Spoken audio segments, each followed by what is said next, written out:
Uma formação de tanques Tiger avança lentamente pelos campos devastados próximos a Kursk. O ronco pesado dos motores ecoa, enquanto os blindados atravessam terrenos destruídos pela guerra. Poeira e fumaça cobrem o horizonte, dificultando a visibilidade. O caminho é repleto de minas, trincheiras e obstáculos antitanque cuidadosamente posicionados. No céu, foguetes soviéticos cruzam o ar em rajadas violentas, explodindo ao redor das colunas alemãs. De repente, diversos tanques T-34 surgem de posições ocultas, apesar da velocidade e agressividade do ataque.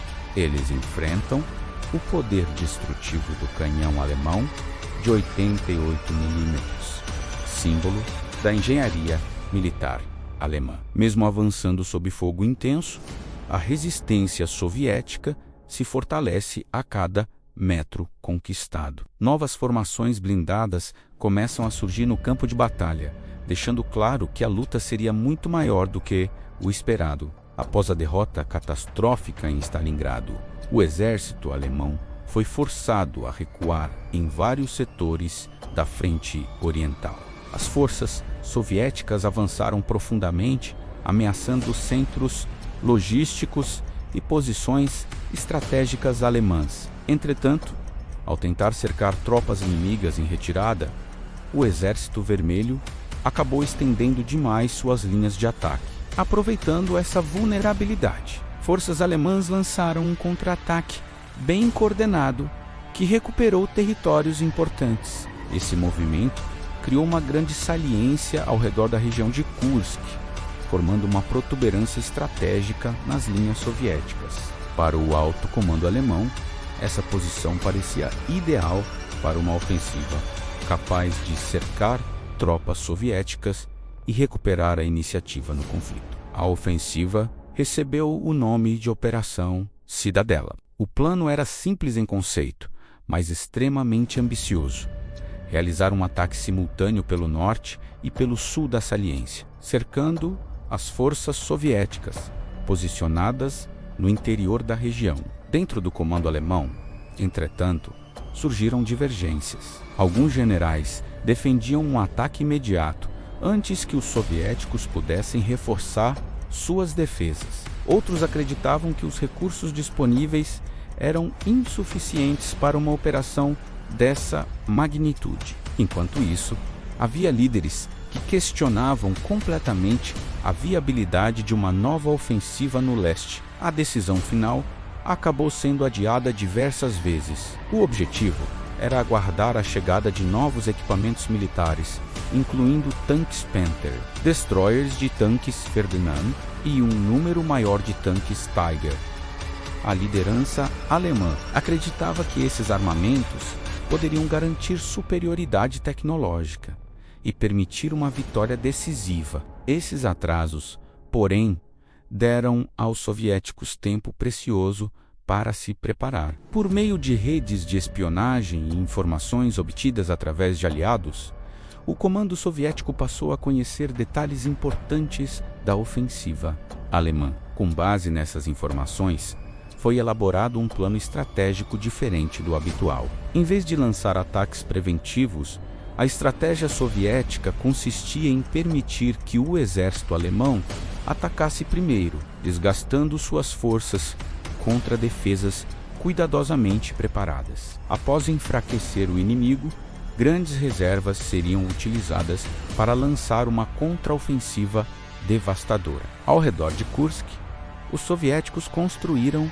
um dos sistemas defensivos mais complexos da história militar. Linhas sucessivas de trincheiras, arame farpado, obstáculos antitanque e campos minados foram instalados ao longo de toda a região. Milhões de minas foram posicionadas, criando zonas projetadas para canalizar o avanço alemão para áreas onde artilharia e blindados soviéticos poderiam atacar com máxima eficiência centenas de milhares de soldados. Milhares de tanques e uma enorme concentração de artilharia foram posicionados para defender a região. Além das forças na linha de frente, grandes reservas ficaram prontas para reforçar posições ameaçadas e lançar contra-ataques quando surgisse a oportunidade. Enquanto os dois exércitos se preparavam para o confronto, a tensão entre os soldados era intensa. Muitos sabiam que a batalha que se aproximava poderia decidir o rumo da guerra. Alguns tentavam manter a moral através de atividades recreativas improvisadas, enquanto aguardavam o início inevitável do combate.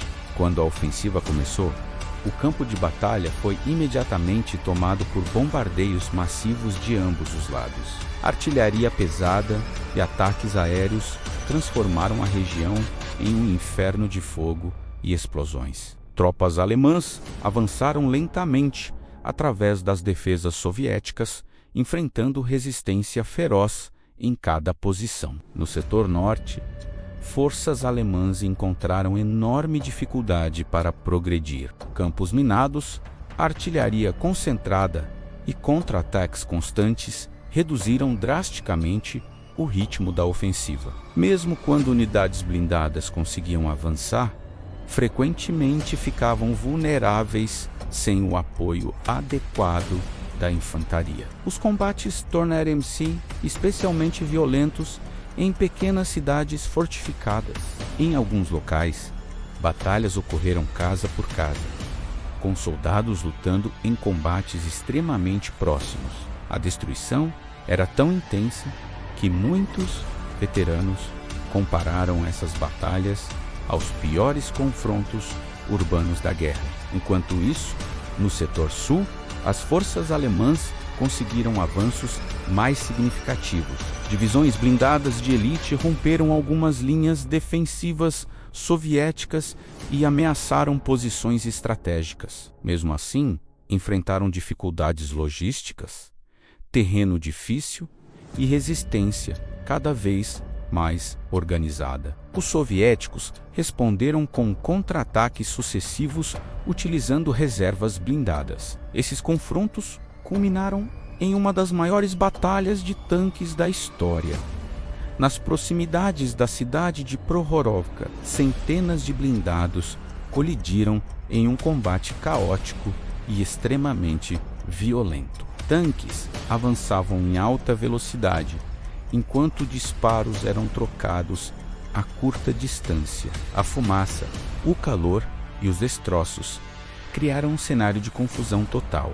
Embora as forças soviéticas tenham sofrido perdas enormes, conseguiram impedir o avanço alemão e esgotar suas reservas ofensivas.